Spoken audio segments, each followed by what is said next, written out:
Manhattan skyline glittered beyond the floor-to-ceiling windows of the penthouse, a view that had once taken Emily Bennett Carter's breath away.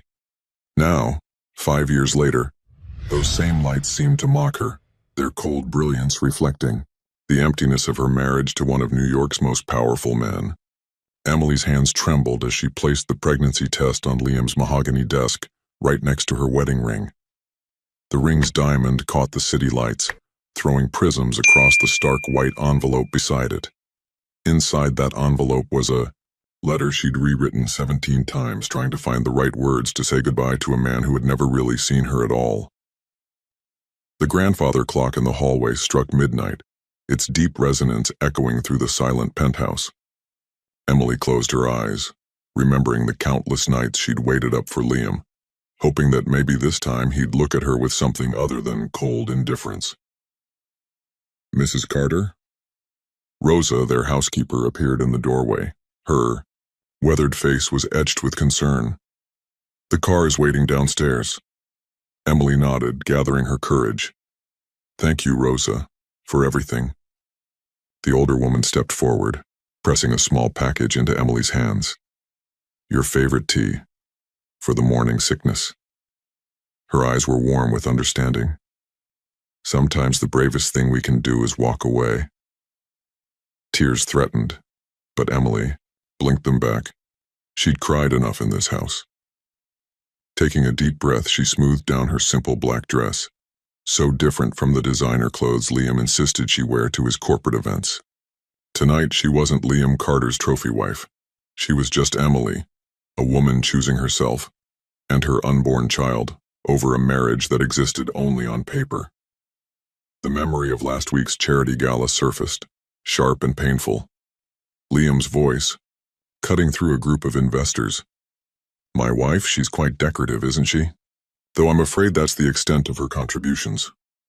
The polite laughter that followed.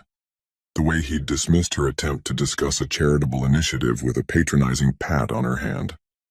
That night, like so many others, she'd locked herself in their marble bathroom, pressing her fists against her mouth to muffle her sobs. But this time was different. This time, she'd felt the first flutter of nausea that would lead her to buy a pregnancy test.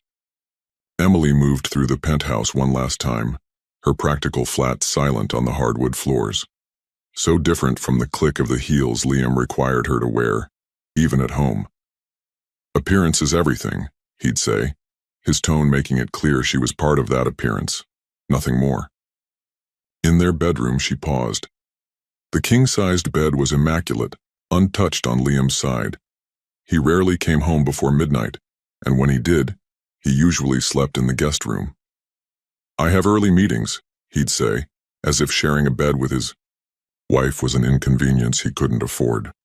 The walk-in closet held 5 years of designer clothes, each piece chosen to meet Liam's exacting standards. She took nothing but a small suitcase of the clothes she'd hidden away, simple, comfortable things that felt like her. The real her, not the porcelain doll Liam had tried to shape her into. In the kitchen, she ran her fingers along the marble countertop where she'd tried countless times to cook him breakfast, only to have him brush past with his protein shake and tablet. Too busy for such domestic trivialities. The dining room table where they'd sat in silence on the rare occasions he was home for dinner, his attention fixed on his phone. The elevator arrived with a soft chime. Emily stepped inside, her suitcase light despite the weight of the decisions it represented. As the doors closed, she caught a final glimpse of the life she was leaving behind. The crystal vases filled with flowers she wasn't allowed to arrange herself, the abstract sculptures chosen by Liam's interior designer, the photographs of their perfect life that told nothing but lies. The night doorman Miguel looked up as she crossed the lobby. Recognition flickered in his eyes, followed by understanding. He'd seen her cry too many times in the garden when she thought no one was watching. "Take care of yourself, Mrs. Carter," he said softly, holding the door open. "It's Bennett now," she replied, managing a small smile. "Just Emily Bennett." The black town car waited at the curb, its engine purring quietly in the mild spring night. Her uncle's most trusted driver, Wade, stood ready to whisk her away to the private airfield where a plane would take her home to Texas. to the sprawling ranch where she'd grown up believing in love and happy endings. As the car pulled away from the curb, Emily didn't look back at the towering building she'd called home. Instead, she pressed a hand to her still flat stomach where new life grew, a life she would protect from the cold emptiness that had characterized her marriage. "You'll never feel unloved," she whispered to her child. "I promise." The city. Lights blurred as tears finally fell, but they weren't tears of sadness. For the first time in 5 years, Emily Bennett Carter felt something she'd almost forgotten: hope. Somewhere above her, in his pristine office, Liam Carter worked late, into the night, unaware that his perfectly ordered world was about to crumble. By the time he found her letter, Emily would be halfway to Texas, leaving behind a man who had everything money could buy but had never learned the value of a heart freely given. The car merged onto the highway, carrying Emily toward a future that was uncertain, but entirely her own. Behind her, Manhattan's glittering towers receded, their lights no longer mocking, but releasing her from their cold embrace. She was going home.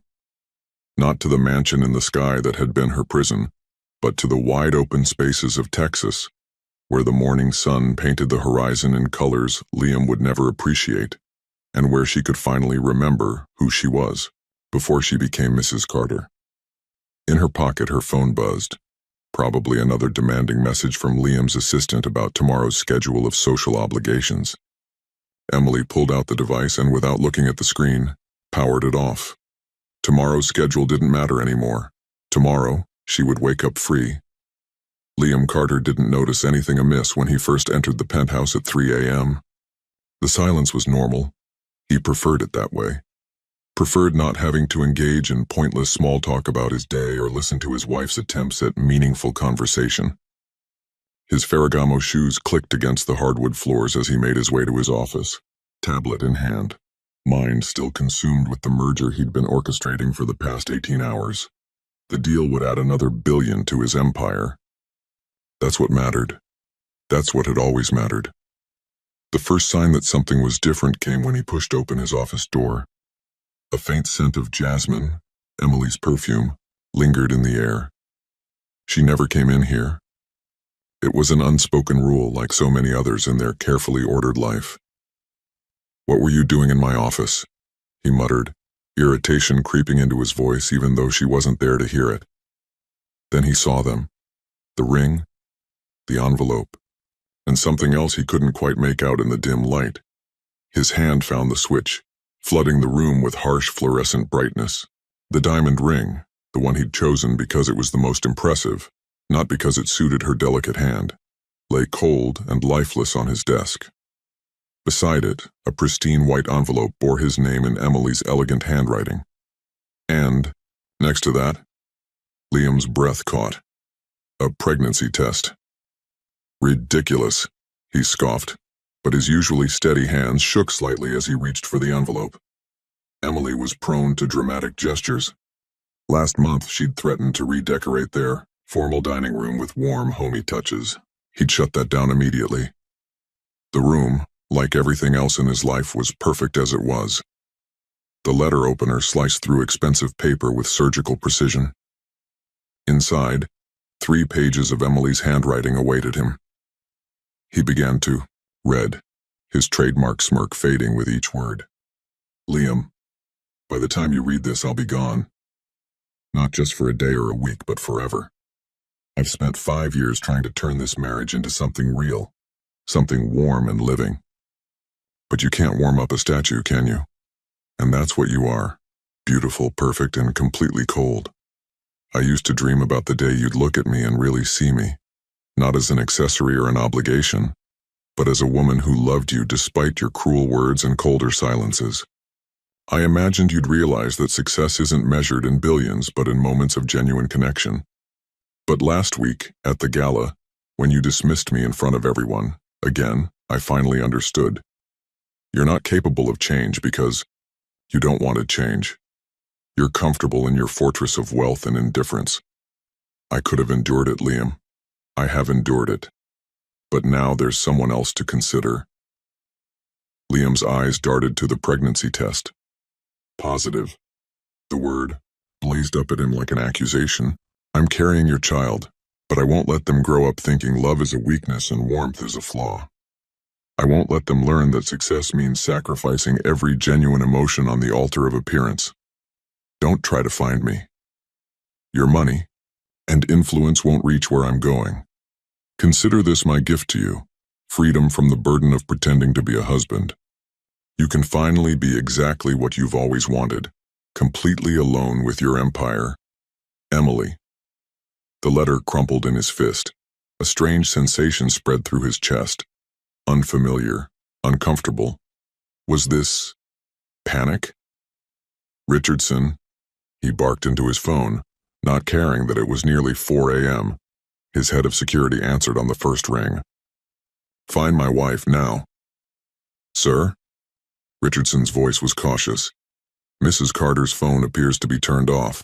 Her credit cards haven't been used since yesterday afternoon. The last security camera footage shows her leaving the building at midnight in a black town car. Liam's jaw clenched. Find the car. We're trying, sir, but it's registered to a private company. They're not responding to our inquiries. Make them respond. The words exploded from him with unexpected force. In the ensuing silence, he could hear his own ragged breathing. Yes, sir. Right away. Liam ended the call and stood, moving to the window. The city sprawled before him, his domain where his word was law and his power absolute. Somewhere out there, Emily was slipping through his fingers like smoke. He caught his reflection in the glass. Impeccable suit, perfect hair, features arranged in their usual mask of control. But his eyes. There was something wrong with his eyes. Moving through the penthouse, he found himself in their bedroom. Her closet door stood open, designer dresses still hanging in perfect order. But the casual clothes she wore at home, the ones he always criticized, were gone. In the bathroom, her favorite vanilla lotion was missing from the counter. The simple silver necklace her grandmother had given her, the one he'd told her wasn't appropriate for a Carter, was gone from its usual place by the sink. Each absence felt like a physical blow. He'd never noticed how much space she occupied until she'd taken herself out of it. The kitchen still held traces of her morning routine. The expensive coffee maker he'd never learned to use, the delicate teacup she'd left in the dish rack. She'd tried to make him breakfast every morning for the first year of their marriage. He'd never once sat down to eat it. His phone buzzed. Richardson again. The car company is owned by Robert Bennett. Liam's teeth ground together. Her uncle, the Texas rancher who'd looked at him with barely concealed contempt at their wedding.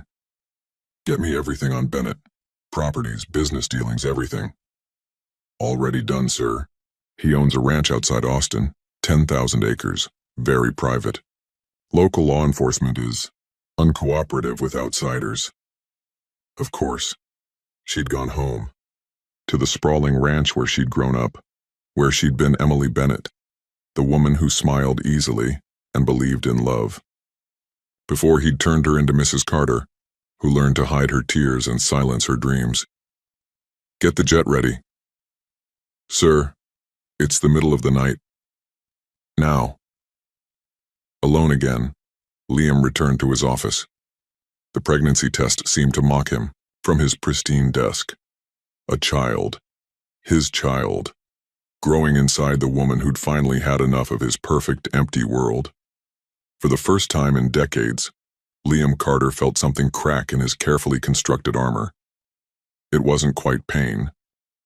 He'd forgotten how to feel that long ago, but it was discomfort, unease. A gnawing sensation that whispered he'd finally gone too far, pushed too hard, lost something precious he hadn't known he wanted to keep. Dawn was breaking over Manhattan as his driver sped him toward the private airfield. Emily was out there carrying his child, believing him incapable of love. She was wrong. She had to be wrong. Wasn't she?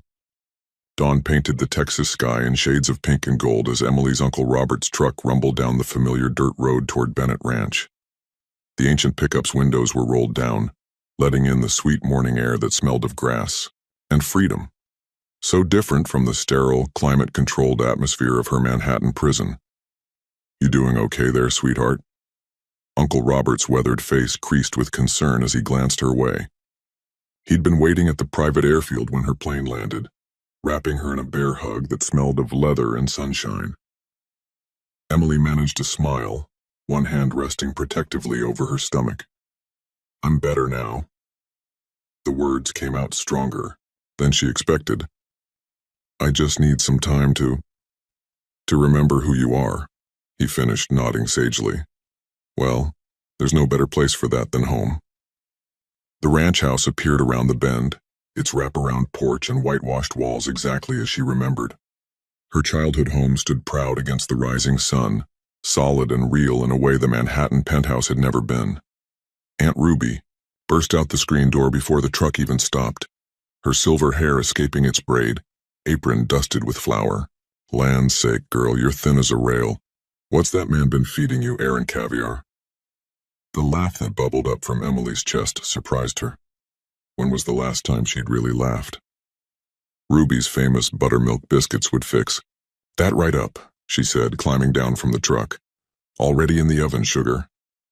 Ruby enveloped her in a flour-dusted hug, along with your favorite blackberry preserves from last summer's harvest.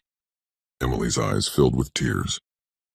In the penthouse, meals were carefully planned by nutritionists and prepared by private chefs. Liam insisted on a strict diet.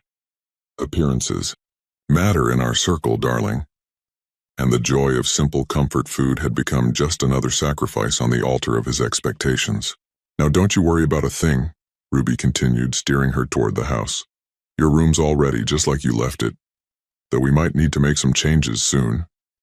Her eyes dropped meaningfully to Emily's stomach. "You told them?" Emily looked at her uncle, who was carrying her small suitcase up the porch steps. "Didn't have to," he replied. "Your aunt's got a sixth sense about these things. Plus, you've got that glow about you." Inside, the house wrapped around her like a warm blanket. The familiar scent of coffee and baked goods mixed with furniture polish and fresh flowers from Ruby's garden. The antique grandfather clock in the hallway chimed 7, so different from the modern monstrosity in the penthouse that had counted down the hours of her imprisonment. "Breakfast first," Ruby declared, "then rest. Dr. Reynolds is coming by this afternoon to check on you." "Ruby, I don't need—" "Don't argue with your aunt, girl." Uncle Robert's tone was gentle but firm. "Let us take care of you for a while." In the kitchen, sunlight streamed through gingham curtains Emily had helped Ruby sew when she was 12. The oak table, scarred and beautiful with decades of family meals, bore no resemblance to the cold marble and glass dining set Liam had imported from Italy. Ruby set a plate of warm biscuits in front of her, along with eggs from their own chickens and thick-cut bacon from the Miller farm down the road. Simple food, made with love. Emily took a bite and nearly cried at the burst of flavor. "When's the last time you had a proper meal?" Ruby's sharp eyes missed nothing. "Liam has had very specific ideas about appropriate food choices." The words came out more bitter than she intended. "Well, that man isn't here to starve you anymore." Ruby's tone could have stripped paint. "You're eating for 2 now, and I aim to see you both properly fed." As if on cue, a wave of morning sickness rolled through Emily. She pressed a hand to her mouth, but Ruby was already there with fresh ginger tea, an old family remedy. "Small sips," she instructed. "Your mama swore by this when she was carrying you." The mention of her mother, gone 10 years now, brought fresh tears. "I wish she was here." "Oh, sugar." Ruby stroked her hair. "She is. And every sunrise over those fields, every wild rose in the garden, every bit of strength you found to leave that cold-hearted man. Catherine Bennett didn't raise a daughter to accept less than real love." The screen door creaked, and Uncle Robert came in with an armful of fresh eggs.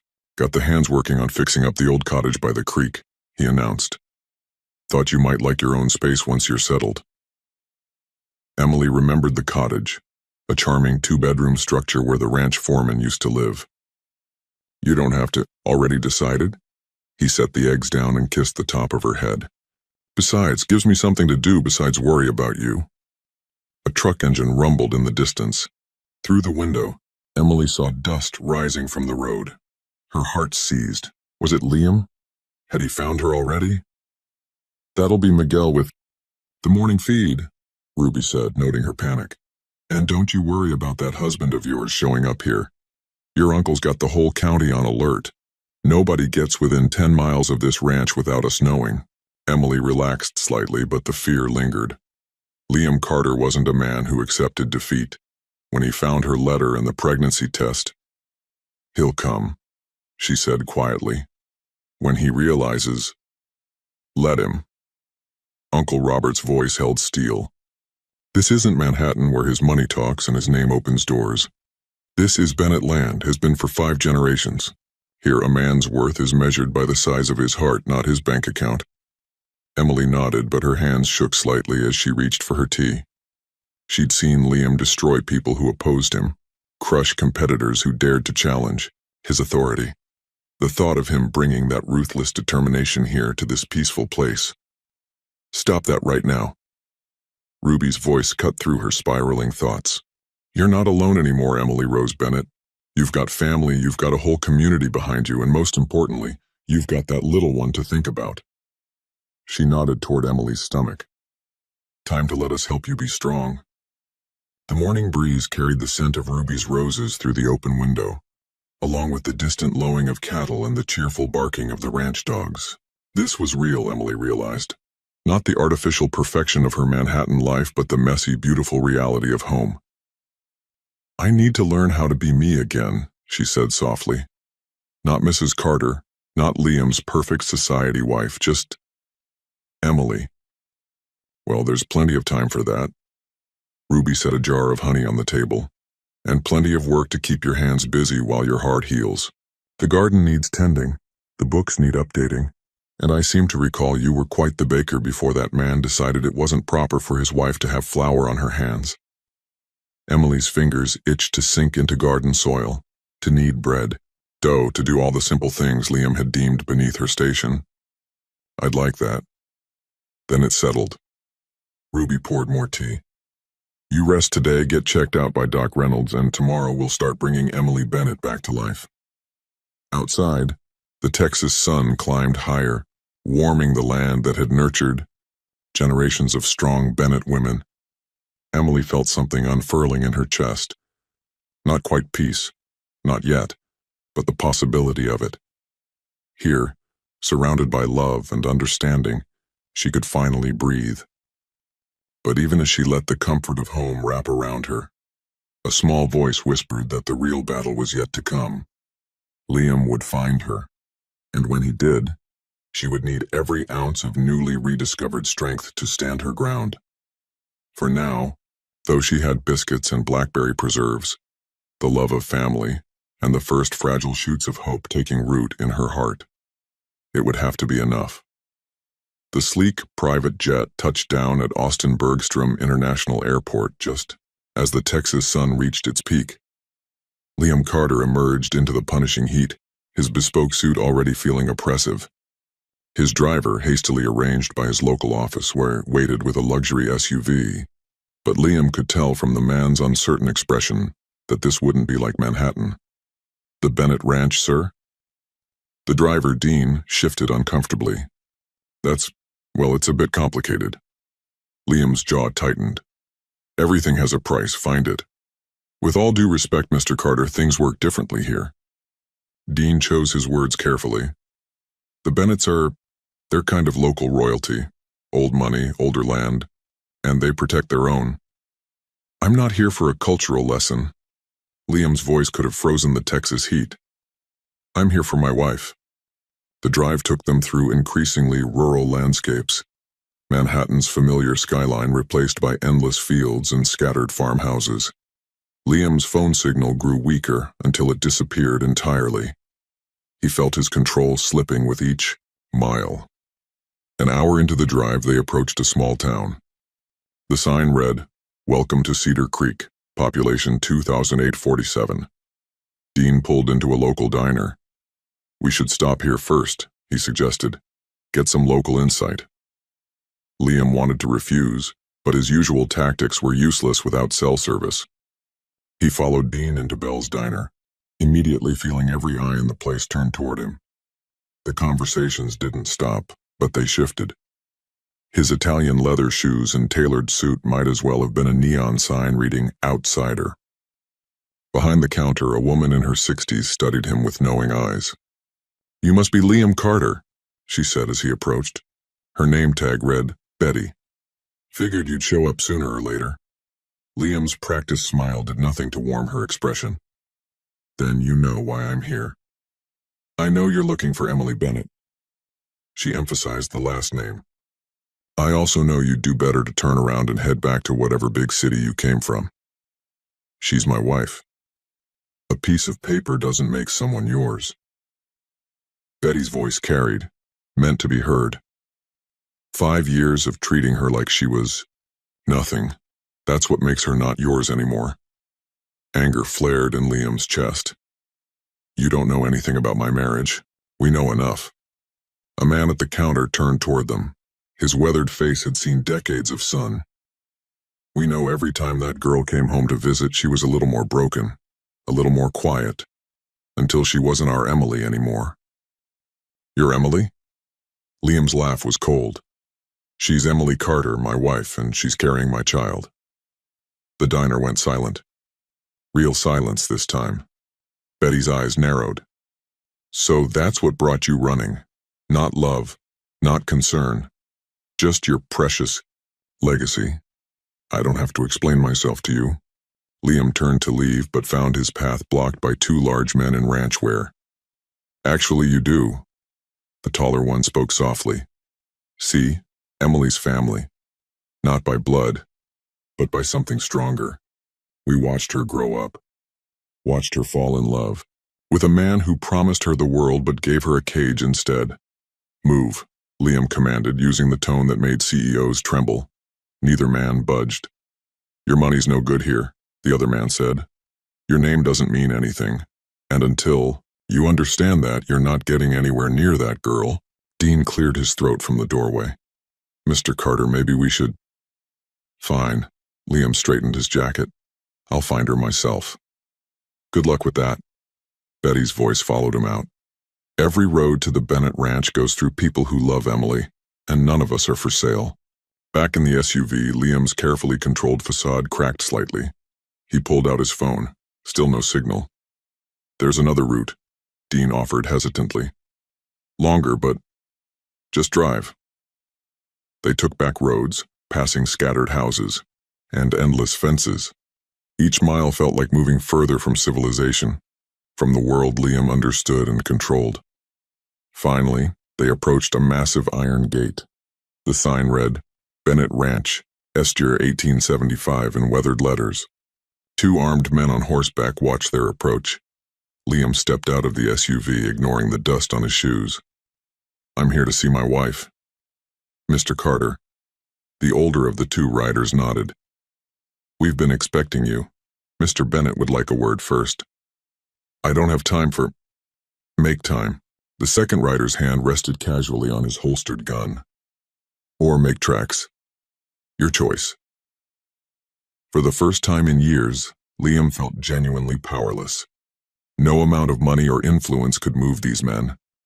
They operated on a different currency. Loyalty, tradition, family. "Fine," he gritted out. "Take me to Bennett." They were escorted through the gate and up a winding road. The ranch house appeared, impressive in its own way, though nothing like the luxury Emily had left behind. On the wraparound porch, Robert Bennett waited in a rocking chair, a shotgun across his lap. "Took you longer than I expected," Robert said as Liam approached. "Got lost in civilization, did you?" "Where is she?"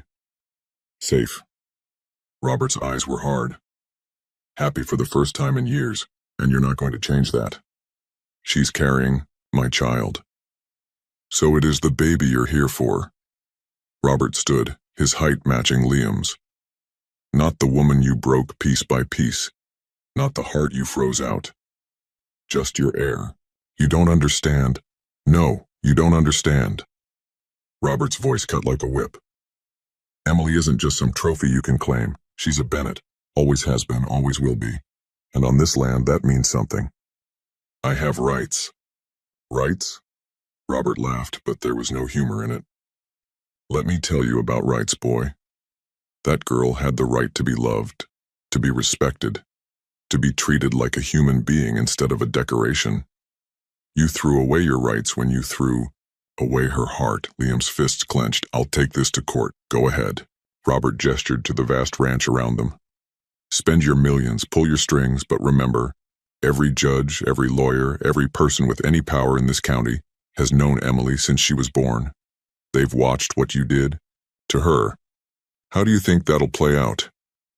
The truth of it hit Liam like a physical blow. Here, in this place, he was nothing. His power meant nothing. His name meant nothing. I want to see her, he said finally, his voice losing its edge. No. Robert's response was immediate. Not today. Not until she's ready, and maybe not even then. You can't keep her from me forever. Watch me. Robert sat back down, settling the shotgun across his lap again. Now you've got two choices. You can turn around and go back to your towers and your empty life. Or you can prove you're more than the heartless bastard who broke my niece. Prove it how? Figure it out. Robert's eyes were calculating. If you really want Emily, not just your child, not just your image, but Emily herself, then show us who you are without your money, without your power. Show us the man she thought she married. And if I don't? Then the next time you come on my land uninvited, you'll find out just how serious we are about protecting our own. The sun was setting as Dean drove them back toward Austin, painting the sky in colors Liam had never noticed before. He looked down at his expensive suit, his imported shoes, all the trappings of power that meant nothing here. For the first time in his adult life, Liam Carter felt completely lost. The carefully constructed walls of his world were crumbling, and in their ruins, he faced an uncomfortable question. Who was he without his empire? More importantly, who did he need to become to win back the woman who had finally stopped waiting for him to love her? 3 days into her new life at Bennett Ranch, Emily woke to the sound of roosters instead of traffic. Her old bedroom remained unchanged. Cheerful yellow walls, handmade quilt, and photographs of a smiling girl who believed in happy endings. She touched her still flat stomach, whispering a quiet good morning to the life growing inside her. Your daddy's in town, Ruby announced over breakfast, watching Emily carefully. Betty from the diner called. Said he came storming in yesterday like he owned the place. Emily's hands trembled slightly as she set down her teacup. How did he seem? Like a man who just discovered his money can't buy everything. Ruby's tone softened. Your uncle dealt with him. Made it clear you're not seeing anyone until you're good and ready. Relief and anxiety warred in Emily's chest. Part of her had hoped Liam wouldn't come at all, that she meant so little to him he'd simply let her go. Another part, the part that still remembered why she'd fallen in love with him, had prayed he'd prove her wrong. I need to keep busy, Emily declared, standing up. The cottage still needs work, right? Ruby nodded approvingly. Miguel and the boys got the basic repairs done, but it needs a woman's touch. Though you're not to lift anything heavy in your condition. The cottage by the creek had always been Emily's favorite spot on the ranch. As a girl, she dreamed of living there someday, making it her own little paradise. Now, as she walked, the familiar path, those dreams felt both painful and healing. The morning air was thick with humidity, so different from Manhattan's artificial climate control. Emily had changed into old jeans and one of her father's plaid shirts, clothes Liam would have sneered at. Her hair was pulled back in a simple ponytail, her face bare of the expensive makeup he'd insisted she wear. Inside the cottage, sunshine streamed through freshly washed windows. The men had done good work. New floorboards where needed, fresh paint on the walls, updated plumbing. But it still needed something more, something that would make it home. Need some help? Lucia, the ranch cook's daughter and Emily's childhood friend, stood in the doorway. Her dark eyes held understanding rather than pity. I'd love some. Emily managed a genuine smile. Though I warn you, I'm out of practice with actual work. 5 years of being decorative doesn't build many skills. Good thing some skills never leave you. Lucia set down a box of cleaning supplies. Remember when we used to help my mama clean the bunkhouse? You were the best at making old things shine. Together they opened windows, scrubbed surfaces, and arranged the furniture Uncle Robert had brought over from storage. Each task felt like reclaiming a piece of herself. He's staying at the Cedar Creek Inn, Lucia mentioned casually as they hung curtains. Your husband, half the town's watching him reporting back to your uncle. Emily's hands stilled on the fabric. What's he doing? Nothing mostly. Sits in his fancy rental car with his fancy phone that doesn't work out here. Looks lost. Lucia paused. He's different than I expected, less powerful, Emily supplied. That's because his power doesn't work here. No networks to manipulate, no people to intimidate, no money to throw around. Is that why you fell in love with him, the power? Emily sat heavily in the window seat, memories washing over her. No, I fell in love with the man I thought I saw underneath all that. There were moments, tiny cracks in his armor, when he seemed almost human, almost capable of love. But they were just moments. They got rarer and rarer until... Emily touched her stomach again. Until I realized I couldn't let my child grow up thinking that's what love looks like. A truck engine rumbled outside. Both women tensed, but it was just Doc Reynolds arriving for Emily's checkup. The older woman bustled in with her medical bag, shooing Lucia out with a knowing smile. Let's see how Mama and Baby are doing, shall we? The examination was thorough but gentle. Doc Reynolds had delivered Emily and most of the children in the county. Her weathered hands were competent and kind. Blood pressure's a bit high, she noted. Not surprising given the stress, but we'll need to watch that. She patted Emily's hand. This little one's going to need you strong and healthy. I know, Emily bit her lip. But with Liam here... Listen to me, girl. Doc Reynolds fixed her with a stern look. That man had 5 years to be worthy of you. He failed. You don't owe him anything. Not your time, not your peace of mind, and certainly not your health. But the baby needs a mother who knows her own worth. The doctor began packing up her supplies. Now I want you resting when it's hot, eating properly and staying away from anything that raises your blood pressure, including certain billionaires who shall remain nameless. Emily laughed despite herself. Yes, ma'am. After Doc Reynolds left, Emily continued working on the cottage. Each small decision, where to place a lamp, which pictures to hang, felt like an act of rebellion against the controlled perfection of her life with Liam. Around noon, Ruby appeared with lunch and news. Your husband tried to come up to the ranch again. Your uncle sent him packing. Emily's sandwich turned to ash in her mouth. He won't give up, will he? No. Ruby's voice was gentle. But that's not your problem anymore. Your only job is taking care of yourself and that baby. Late afternoon found Emily on the cottage's small porch, watching thunderclouds gather. Over the distant hills, the air was electric with coming rain, real weather, not the sanitized version that reached Manhattan's heights. Her phone lay silent on the table beside her. She'd turned it back on briefly, only to find hundreds of messages from Liam's lawyers, his assistant, his social secretary, none from him directly. Even now he worked through intermediaries. A flash of lightning illuminated the countryside. In its brief glare, Emily saw a familiar black SUV passing slowly along the distant road that bordered the ranch. Her heart clenched. He's out there, she whispered to her unborn child. But he can't reach us here. We're safe, we're home.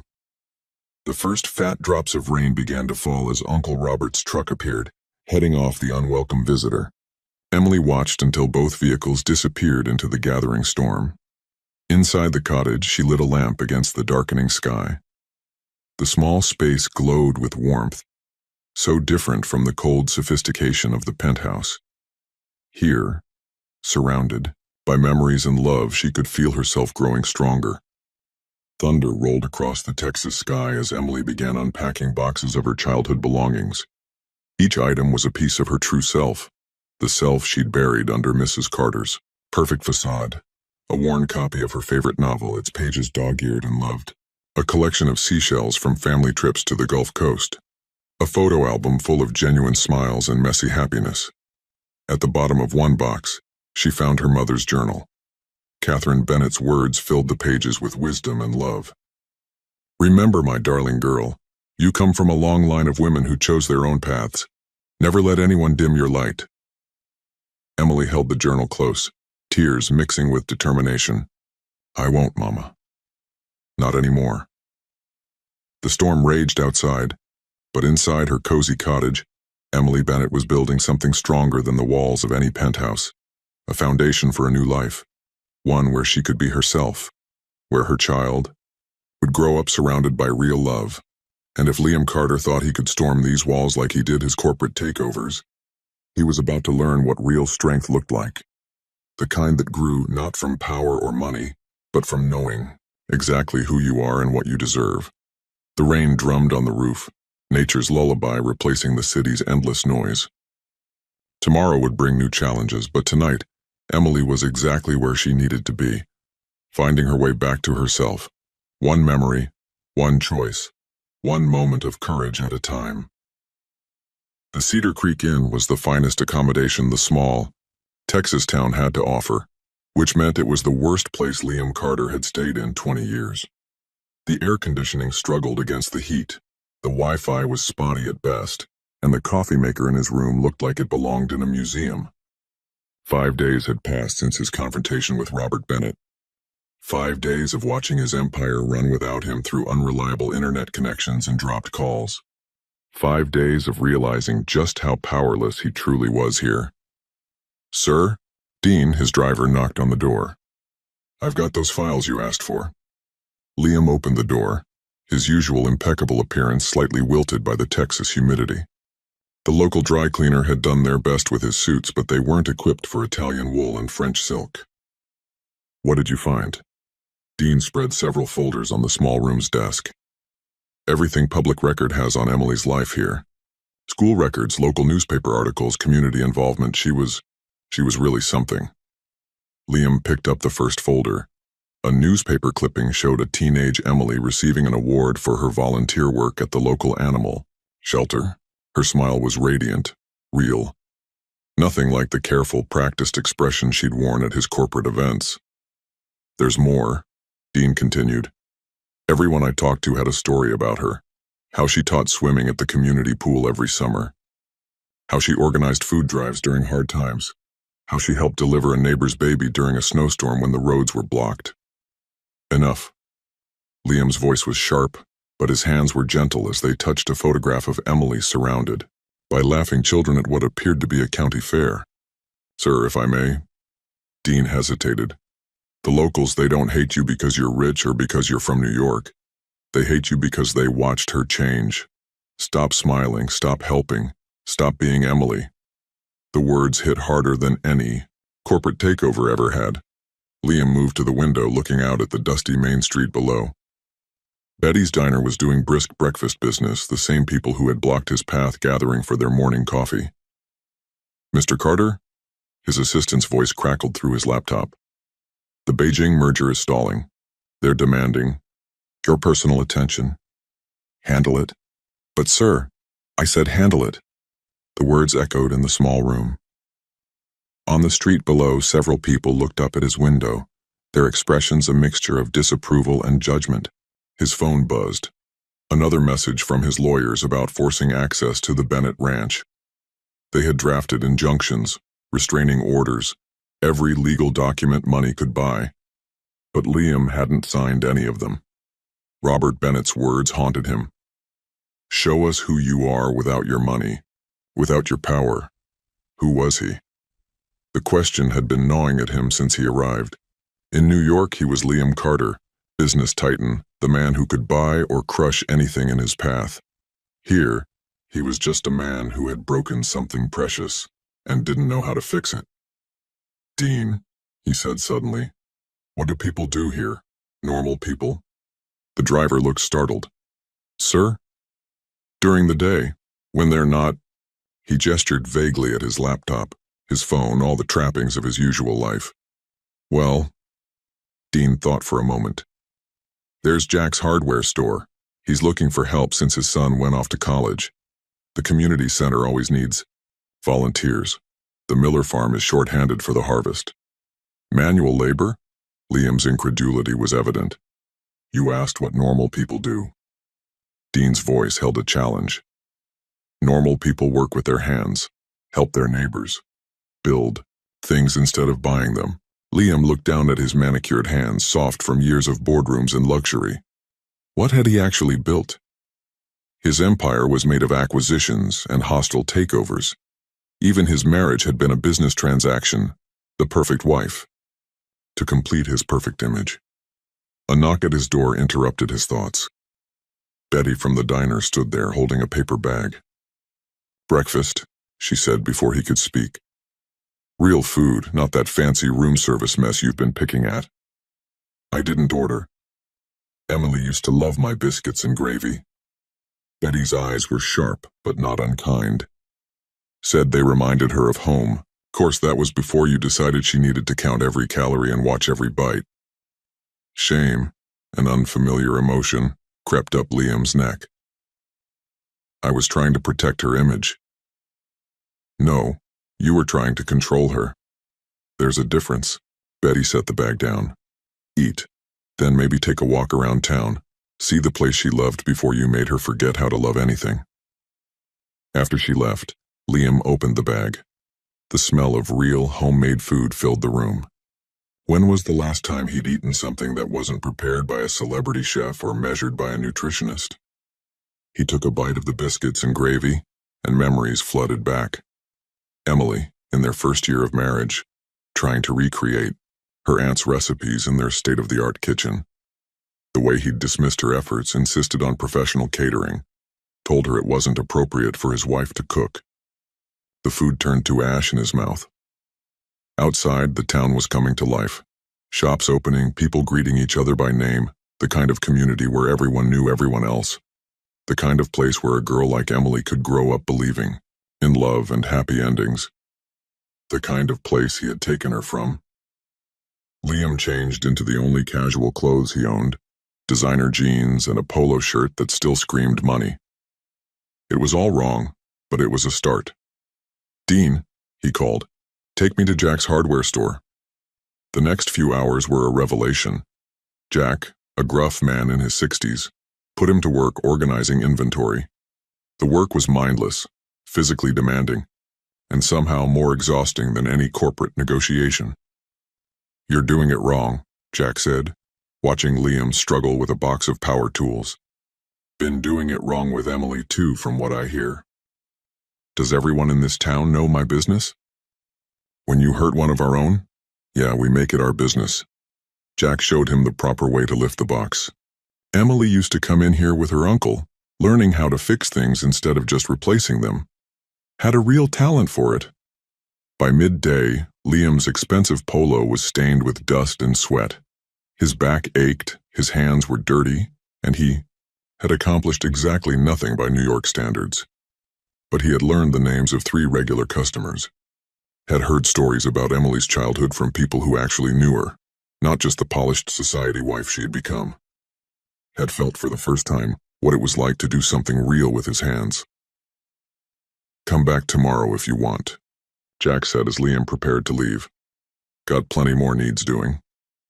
Why would you want me back? Jack considered him for a long moment. Because Emily saw something in you worth loving once. And maybe, just maybe, if you get your hands dirty enough, you'll remember what that something was. Back at the inn, Liam ignored the mounting messages from New York. Instead, he sat on his bed looking at his calloused hands and thinking about the girl in the photographs. The one who had believed in helping others, in fixing things, in love. The one he had tried to turn into someone else. His phone buzzed, another legal strategy from his lawyers. He turned it off. Tomorrow, he decided, he would go back to Jack's, would learn the names of more locals, would listen to their stories about the woman he had married but never really known. And maybe, somewhere between the dust and sweat and simple work, he would find the man Emily had once believed he could be. 2 weeks after leaving Manhattan, Emily's morning routine had settled into a comfortable rhythm. Wake at dawn, help Ruby with breakfast for the ranch hands, tend to her small garden at the cottage, then handle the ranch's books, a task that gave her satisfaction Liam could never understand. Real work, honest work. That morning, however, something felt different. The Texas air held an electric charge that had nothing to do with weather. When she stepped onto her cottage porch, coffee in hand, she saw why. Liam was at the gate. But it wasn't the Liam she remembered. Gone were the pristine suits and perfect grooming. He wore worn jeans and a faded work shirt, his hands rough from what looked like manual labor. He stood talking with Miguel, not demanding entry, but waiting. Emily's hand instinctively went to her stomach, now showing the slightest curve. Her child, their child, stirred as if sensing her tension. "He's been coming every morning for a week," Lucia said, appearing beside her with fresh muffins. "Just stands there talking to whoever's on duty. Yesterday he helped fix Miguel's truck." Liam Carter fixed a truck. The words felt foreign in Emily's mouth. "According to Jack at the hardware store, he's been working there. Actually working, not just throwing money around." Lucia studied her friend's face. "The whole town's talking about it." Emily set her coffee down, her hands suddenly unsteady. "He's playing some angle. He always is." "Maybe." Lucia's voice was gentle. "Or maybe he's trying to understand the world that made you who you are, the you he never knew." Before Emily could respond, Uncle Robert's truck pulled up to her cottage. "Your choice, sweetheart," he said through the window. "But if you want to talk to him, we'll all be right here." Emily looked at her reflection in the cottage window. She wore simple clothes now, her face bare of makeup, her hair in a practical braid. No trace remained of Mrs. Carter's polished facade. She was purely Emily Bennett again. "Yes," she decided. "I need to face him." The drive to the gate felt both too long and too short. Emily sat straight in Uncle Robert's truck, one hand protectively over her stomach, the other clenched in her lap. Liam turned as they approached. Their eyes met through the truck's dusty windshield and Emily's breath caught. There was something different in his gaze, something uncertain and almost human. "I'll be right over there," Uncle Robert said as she stepped down from the truck. One shout, and he's gone. Emily nodded, then walked to the gate. Up close, the changes in Liam were even more striking. His face was tanned from outdoor work, his perfect haircut grown out, his hands calloused and stained. Emily. Her name on his lips sounded different too. Less a possession, more a prayer. "Why are you still here, Liam?" She kept her voice steady. "Your lawyers can't touch this place. Your money means nothing here. What's left for you to control?" He flinched at the word control. I'm not trying to control anything anymore." He ran a hand through his disheveled hair, a gesture she'd never seen before. "I'm trying to understand." "Understand what?" "You. The real you. The one who existed before I..." He struggled with the words. "Before I tried to turn you into something else." Emily's laugh held no humor. "And what have you learned, that I'm just a simple country girl? That I was never meant for your world of power lunches and society galas?" "No." His response was immediate. "I've learned that you were extraordinary, long before you met me. That this place, these people, they didn't make you simple. They made you strong." He gestured to the town beyond. "Everyone here has a story about you. About your kindness, your determination, your heart. The heart I spent 5 years trying to freeze." "Pretty words, Liam." Emily's hand tightened on her stomach. "But words are easy for you. They always have been."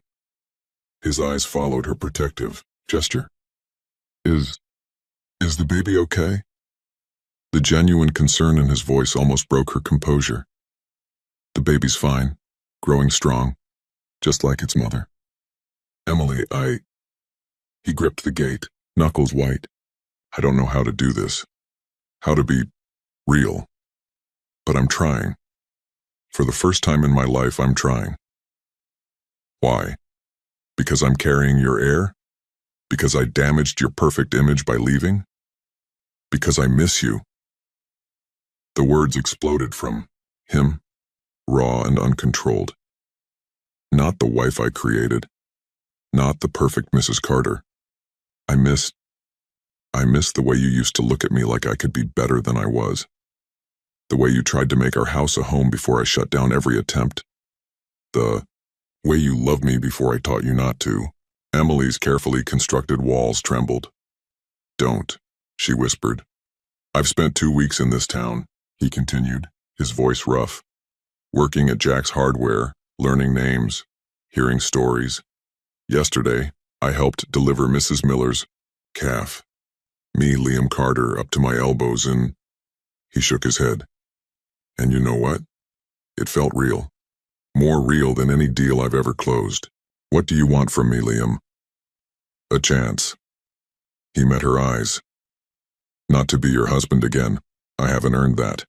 Not to control you or the baby. I've learned better.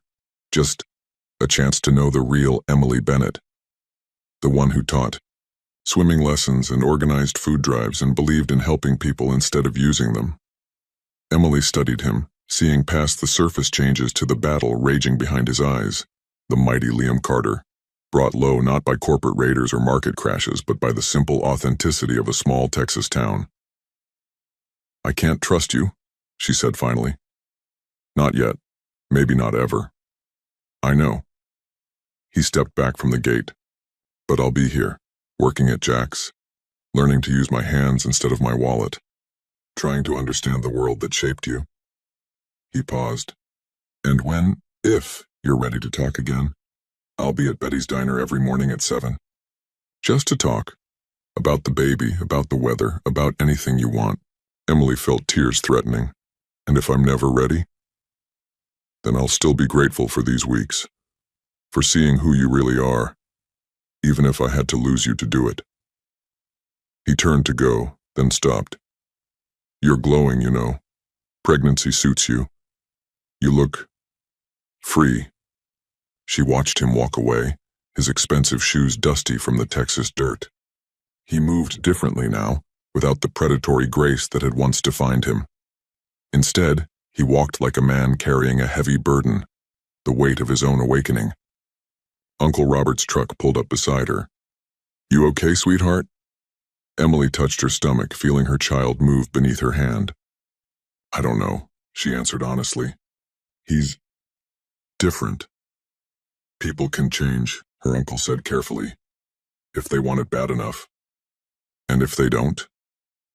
Emily turned to him, letting her tears fall. "If this is just another corporate strategy, then you're still Emily Bennett, still strong, still loved." He helped her back into the truck. "And that baby of yours will know what real love looks like, whether Liam Carter learns to give it or not." As they drove back to the cottage, Emily watched Liam's figure grow smaller in the side mirror. He didn't look back, didn't try to push for more. Instead, he walked toward town, toward another day of manual labor and small-town life. Either the best performance of his life, or the beginning of real change. Only time would tell which. The late afternoon sun cast long shadows across Betty's Diner as Emily sat in a corner booth, absently stirring her decaf coffee. 3 days had passed since her confrontation with Liam at the gate, and she'd found herself here, watching him every morning through the window. He came at 7, exactly as promised, ordered plain black coffee, and sat quietly at the counter, never pushing, never demanding. "He's different with the locals now," Betty said, sliding a plate of chicken pot pie in front of Emily. "Doctor's orders. You need the protein." Emily smiled weakly. Her morning sickness had evolved into all-day queasiness, though Doc Reynolds assured her it was normal. "Different how?" "Listens more than he talks. Actually seems interested in people's stories." Betty's shrewd eyes studied Emily's face. "Yesterday, he spent an hour helping old Joe fix his wheelchair ramp.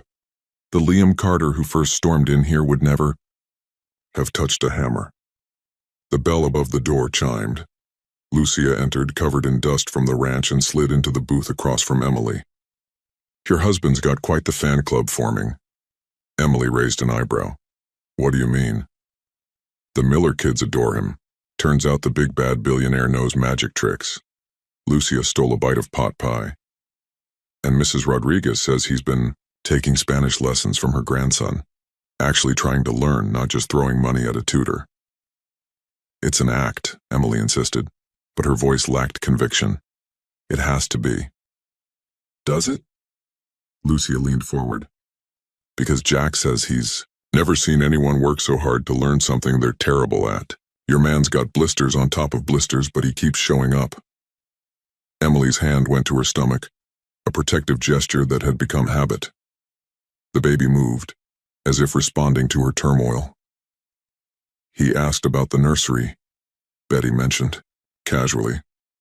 Not demanding to be involved, just wanted to know if you had everything you needed.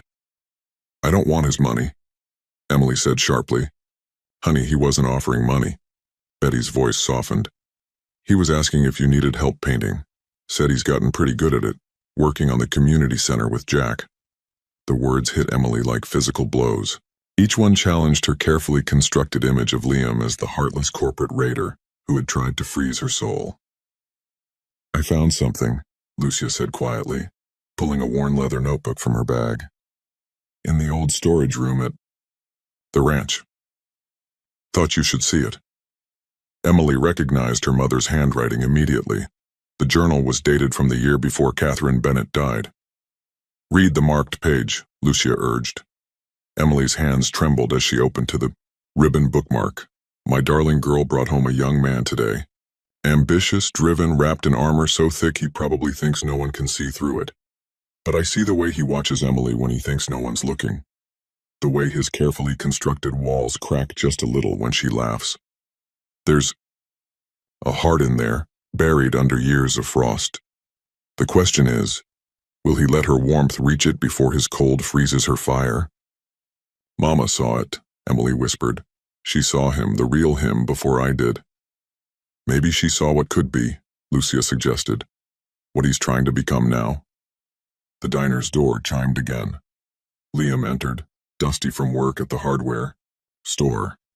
He nodded politely to Emily but took his usual spot at the counter, respecting her space. Emily watched him interact with the locals. The stiff corporate posture was gone, replaced by something more natural. He laughed at Betty's jokes, discussed the weather with farmers, and demonstrated a card trick for a delighted child. The merger fell through, Lucia said suddenly. The big Beijing deal he was working on. Ruby heard it from her cousin who works at the Business Journal. Emily's heart clenched. What? Apparently, he stopped taking calls from his team, told them to handle it or let it go. Lucia watched Emily's face carefully. $5 billion up in smoke, because he chose to stay here, working for minimum wage at a hardware store. That's not like him. Emily's voice was barely a whisper. No, Betty agreed. It's not like the him you left. But maybe it's like the him he's trying to become. Through the diner's window, Emily could see the town coming. Alive with evening activity. Families heading to the community center. Teenagers gathering at the ice cream parlor. Ranchers finishing their day's work. This small, interconnected world that had shaped her, that was now reshaping the man she'd left.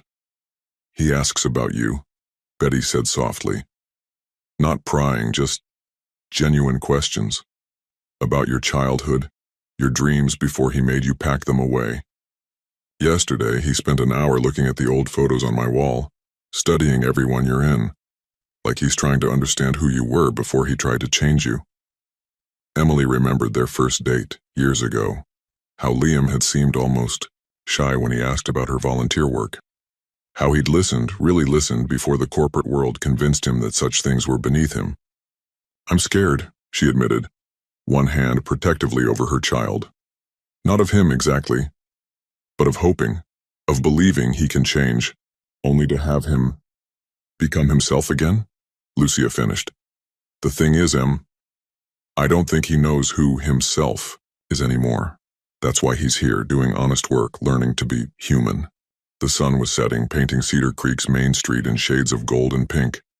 Liam stood to leave, leaving cash for his coffee and a generous tip that would have been ostentatious a few weeks ago, but now seemed natural, community-minded. He caught Emily's eye as he turned. For a moment, his carefully maintained distance cracked, and she saw something raw and real in his expression. Longing, regret, and something that might have been hope. Then he was gone, walking not toward the fancy inn but toward the small apartment above Jack's store where he'd moved last week. The mighty Liam Carter choosing a shabby room with unreliable air conditioning over luxury. "Your mother wrote something else," Lucia said, turning to another marked page in the journal. "The day after she met him. Want to hear it?" Emily nodded, unable to speak. Sometimes the strongest people are the ones most afraid of love. They build walls so high they forget how to climb down. But if someone is patient enough, brave enough to show them another way, well, that's how hearts thaw. Not all at once in a dramatic flood, but slowly, drop by drop until spring comes at last. Emily's vision blurred with tears. Mama always did see right through people. "She saw you too," Lucia pointed out. "Saw your strength, your capacity for love, your ability to help others heal. Maybe that's why she trusted you with him." "I failed." The words tasted bitter. "Did you?" Betty joined them, sitting in the booth. "Or did it just take longer than you expected? Sometimes a seed needs winter's frost before it can bloom in spring." Outside, the Texas night was falling. Through the window, Emily could see Liam's figure under a streetlight, helping Mrs. Miller with her groceries. No cameras, no audience, no one to impress, just a man learning, step by step, how to be part of something bigger than himself. "I'm not ready," she said finally. "To trust, to hope, to let him in. No one's asking you to be." Lucia squeezed her hand. "But maybe, just maybe, it's okay to watch, to wait, to see if this new Liam, the one who fixes porches and learns magic tricks and chooses small-town life over corporate empires, is real." Emily touched her mother's journal, feeling the echo of Catherine Bennett's wisdom across the years. "Drop by drop," she whispered, "until spring comes at last." The baby moved again as if in agreement. Outside, life in Cedar Creek continued its gentle rhythm, healing hearts one small kindness at a time. The Texas summer storm came without warning. One moment, Emily was checking the ranch's fence line with Uncle Robert. The next, the sky turned an ominous green-black. The air grew thick with electricity, and the horses in the nearby pasture grew restless. "We need to head back," Uncle Robert said, eyeing the approaching wall of clouds. "This is going to be a bad one." They were still a mile from the main house when the first drops fell. Within seconds, the rain became a deluge. Lightning split the sky, followed immediately by thunder that made their truck shudder. Emily's hands tightened on the steering wheel.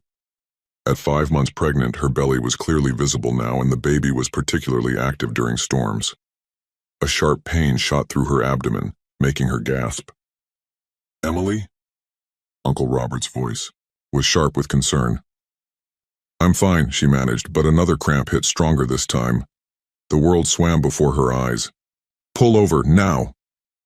She barely managed to stop the truck before another wave of pain crashed over her. Through the rain-streaked windshield, she could see debris flying past. Branches, leaves, pieces of metal roofing torn loose by the wind. "The baby," she whispered, panic rising in her throat. "Something's wrong." Uncle Robert was already on his phone, but the storm was interfering with the signal. "Doc Reynolds isn't answering. We need to get you to the hospital in Austin." "That's 2 hours away." The words ended in a cry of pain. "Cedar Creek Medical Center," he decided. "It's closer. They can at least stabilize you." But when he tried to start the truck, the engine merely clicked. Lightning had fried something in the electrical system. "I'll walk to the ranch, get another vehicle," he said, but Emily grabbed his arm. "Don't leave me," she pleaded, another contraction racking her body. This couldn't be happening. It was too early. The storm's fury increased. Their truck rocked with each gust of wind. Uncle Robert tried the radio hoping to reach someone at the ranch but got only static. Then through the sheets of rain, headlights appeared. A vehicle was approaching slowly, carefully navigating the flooded road. Uncle Robert stepped out into the storm, waving his arms. The approaching car stopped, and a familiar figure emerged. Liam. He was soaked instantly, his work clothes clinging to him as he ran to their truck. One look at Emily's face told him everything. How far apart are the contractions? His voice was steady, but his eyes betrayed his fear. Too close, Emily managed between pained breaths. It's too early, Liam. Our baby. We need to get her to the medical center, Uncle Robert said. But the truck's dead. Liam was already moving, opening Emily's door. My car's running. It's higher off the ground, better chance of making it through the floodwaters. Together, the men helped Emily into Liam's SUV. It wasn't his original luxury rental, but an older model he'd bought from Jack's cousin, more practical for Texas back roads. I'm coming with you, Uncle Robert started, but Liam cut him off. The ranch will need you. This storm's going to cause damage. Get back there. Let everyone know where we're going. Send Doc Reynolds to the medical center when you reach her. For a moment, the two men stared at each other through the rain. Then Uncle Robert nodded. He understood. This was something Liam needed to do, needed to prove. Take care of them, he said simply. Liam's response was fierce. With my life. The drive to Cedar Creek Medical Center should have taken 30 minutes. But the storm had flooded roads, brought down trees, and turned simple streets into obstacle courses. Liam navigated carefully, one hand on the wheel, the other gripping Emily's hand as she fought through contractions. Talk to me, he said as they took another detour around a fallen power line. Remember our first date? Emily managed a weak laugh that turned into a groan.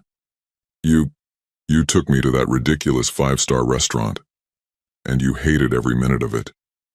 His thumb stroked her palm as another contraction hit, but you were too polite to say anything. Until, she gasped for breath, until you found me in the kitchen talking to the dishwasher about his daughter's college fund. You ended up organizing a scholarship fund for the staff's children. Liam's voice was soft with memory.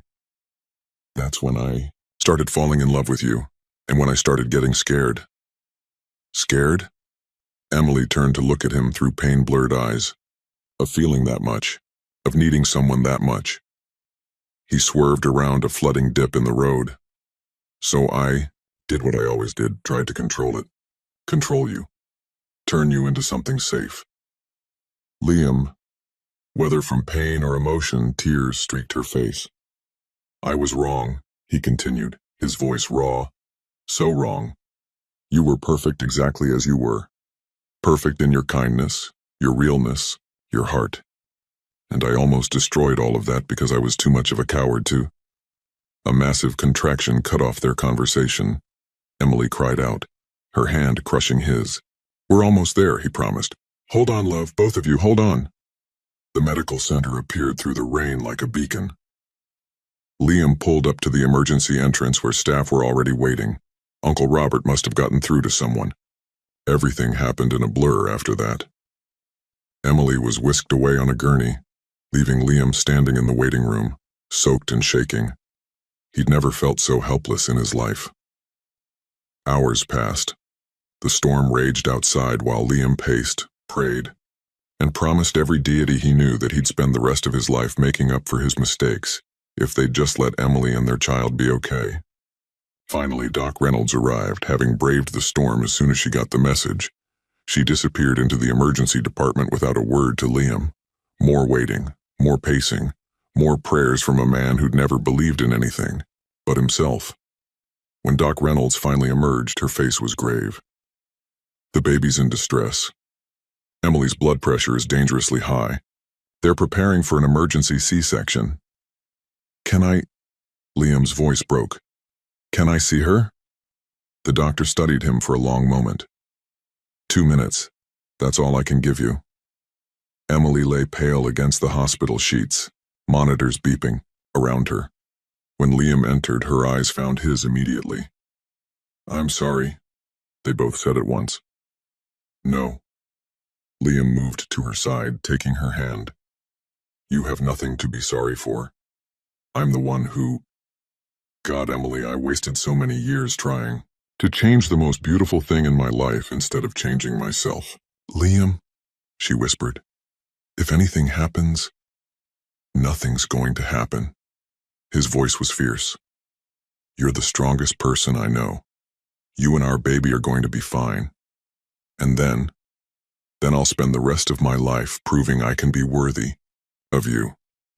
Not with money or power or any of that meaningless garbage, but with love, with trust, with everything I should have given you from the start. Tears slid down Emily's temples. I'm scared. Me too. He pressed his forehead to hers. But you taught me something these past weeks. Sometimes being strong means admitting you're scared. Sometimes love means letting go of control. The medical team entered, ready to take Emily to surgery. As they prepared to separate them, Emily gripped Liam's hand. Stay, she whispered. Please stay. Wild horses couldn't drag me away, he promised. I'm done running from love. As they wheeled Emily away, Liam stood in the hallway, his heart beating in time with the storm outside. Everything he'd ever truly wanted hung in the balance, and for once in his life, no amount of money or power could guarantee the outcome. All he could do was wait and hope and pray that he hadn't realized the truth too late. Dawn broke over Cedar Creek Medical Center, the storm finally exhausted after raging through the night. Liam stood at the window of Emily's hospital room, watching the sun paint the rain-washed world in shades of gold. Behind him, 2 heartbeat monitors beeped steadily. One for Emily, still sleeping off the surgery, and one for their tiny daughter, safely delivered despite arriving weeks early. Mr. Carter? A nurse entered quietly. Your daughter's ready for her morning feeding. Liam turned from the window as they wheeled in the clear hospital bassinet. Inside, wrapped in a soft pink blanket, lay Catherine Rose Carter, named for the grandmother who had seen through Liam's walls before anyone else. Emily should wake soon, the nurse said, checking vital signs. The medication's wearing off. Liam approached the bassinet, still amazed by how something so small could completely reshape his world. Catherine's tiny fingers wrapped around his calloused thumb, hands rough now from honest work instead of smooth from boardroom battles. Tell me again. Emily's voice, weak but clear, came from the bed. What happened after they took me to surgery? Liam moved to sit beside her, keeping one hand connected to their daughter. He'd told this story 3 times since she'd first awakened, but he understood her need to hear it again. The surgery was complicated, he said softly. Your blood? Pressure kept spiking. Doc Reynolds said, she said we might lose you both. His voice cracked at the memory. I've never been so scared in my life. Not when I made my first million, not when I lost my first billion. Nothing compared to the thought of losing you. Emily's hand found his, squeezing weakly. But you stayed. Of course I stayed. I'm done running. He brought her hand to his lips. I stood in that waiting room making deals with God. Promised I'd give away every penny I own if you'd both be safe. Swore I'd spend the rest of my life being the man you deserved instead of the man I thought I had to be. And then Doc Reynolds came out crying and smiling at the same time. Said our little girl was a fighter just like her mama. Said you'd both pulled through. He smiled at the memory. Uncle Robert burst in right after. Turned out the whole town was in the waiting room. Betty had brought food. Jack closed the hardware store early. Even Mrs. Miller's kids were there with get-well cards they'd made in the storm. Tears slid down Emily's cheeks. Our daughter was born into love. The kind of love I never understood before. Liam helped Emily sit up, slightly, then lifted Catherine from her bassinet. The kind that's not about possession or appearance or control. The kind that's about community and sacrifice and choosing each other every day. As he placed their daughter in Emily's arms, the morning sun streamed through the window, catching the simple gold band he now wore on his right hand, not his Old wedding ring, but one he'd bought from Jack's brother, the local jeweler. A symbol not of ownership, but of promise. "I filed the papers yesterday," he said quietly. "Transferred control of Carter Enterprises to the board. Kept enough shares to ensure our daughter's future, but—" He took a deep breath. "I bought the old Miller place instead, the ranch that borders your uncle's land." Emily's eyes widened. "Liam, I'm not asking to move in with you," he added quickly. "I know we have a long way to go, but I want to be close. Want to learn ranching from the ground up. Want our daughter to grow up knowing both sides of her heritage. Not just the power and privilege, but the strength and community that made her mother who she is." "What about your empire?" Emily adjusted Catherine gently as she began to fuss. "Your life in New York? That wasn't living, that was existing." He watched as she began to feed their daughter. "These past weeks in Cedar Creek taught me more about real success than 20 years in Manhattan. Success isn't about what you own. It's about who you become." A knock at the door interrupted them. Uncle Robert entered, followed by Aunt Ruby, carrying an enormous basket of food. "The waiting room's full again," Ruby announced, setting down her burden. "Whole town's been praying for all three of you." "They can come in if Emily's feeling up to it," Liam suggested. "They're family too, in their own way." Emily's eyes filled with fresh tears at his words. "You really have changed." "No," he corrected gently. "I've remembered the man I was before ambition froze my heart. The man your mother saw possibility in. The man you loved before I taught you not to." Ruby began organizing the room, setting out fresh flowers and arranging food on the small table. Uncle Robert moved to the window, giving them space while keeping watch like he'd done Emily's whole life. "I'm not asking for forgiveness," Liam continued. "Not yet. I haven't earned it. But I'm asking for a chance to be a father to our daughter. A chance to show you day by day that my love for you is stronger than my fear of feeling it." Catherine had fallen asleep at Emily's breast, tiny fingers curled against her mother's skin. In her face, Liam could see both of them, Emily's gentle strength, his stubborn determination. "I can't promise it will be easy," Emily said finally. "Learning to trust again. It's like learning to breathe after being underwater for so long. Then we'll take it one breath at a time." He touched Catherine's downy head. "One day at a time, I'm not going anywhere." The door opened again, and faces appeared. Betty with more food, Jack with a handmade cradle he'd been working on in secret, Lucia with tears and smiles. The room filled with the warmth of community, of family chosen and earned. "Well?" Betty demanded, hands on her hips. "Does our newest citizen have a name?" "Catherine Rose Carter," Emily announced. The room fell silent at the name, understanding its significance. "After my mother, who saw the truth in both our hearts." "Perfect name for a Texas rose," Ruby approved, wiping her eyes. As the room filled with gentle conversation and loving presences, Liam stood by Emily's bed, one hand on their daughter, the other holding Emily's fingers. Outside, Cedar Creek was coming back to life after the storm. He could see Jack's hardware, from the window, the community center where he'd learned to value service over power, the diner where he'd learned to listen instead of command. "Emily," he said softly, for her ears alone. "I know we have to start over, build something new from the ashes of what I burned. But I want you to know, the man you met that first night, the one who listened to your dreams before he forgot how to hear them, he's back, and this time he's here to stay." Emily looked up at him, really looked at him, perhaps for the first time since she'd fled Manhattan. She saw the changes in his face, not just the tan and the harder muscles, from physical work, but something deeper. The frost in his eyes had melted, replaced by warmth and humility and hope. "One day at a time," she agreed, and shifted Catherine slightly, making room for him to sit beside them. Above them, the Texas sun blessed the scene with golden light, while all around them love bloomed like wildflowers after rain, resilient, beautiful, and completely free. If you were Emily after seeing Liam's genuine transformation, From powerful, controlling billionaire to a humble man working in a hardware store, would you give him a second chance? Or are some wounds too deep to heal, even when love still exists? Leave your opinion in the comments. Thank you for watching. If you enjoyed the story, please subscribe to our channel and leave a comment below letting us know what you thought. Your feedback and support mean a lot to us. Stay tuned for more exciting stories.